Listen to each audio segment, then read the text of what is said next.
යක්කෝ FM තරංග වලට හෙන ගහලා වගේනේ. පොඩ්ඩක් ඉන්න මල්ලි ෂොප් එකට ගියා. එතකන් පොඩ්ඩක් වේටින් වෙලා ඉන්න.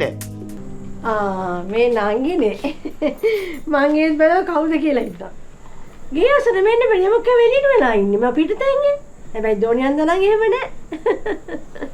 Excuse me FM නාලිකා මොකද්ද දන්නේ ඉමර්ජන්සි එක නේද? ඒක උඹට කියලා හරිනවද? කො මල්ලි? ඒක ගෙදර නෑ. යක්කෝ FM තරංග වලට හෙන ගහලා වගේනේ. පොඩ්ඩක් ඉන්න මල්ලි ෂොප් එකට ගියා. එතකන් පොඩ්ඩක් වේටින් වෙලා ඉන්න.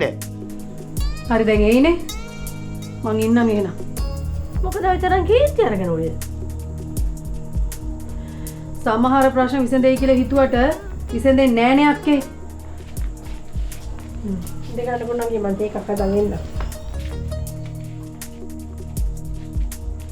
මොන වෙඩින් එකක යනවද මන් දන්නේ නැහැ.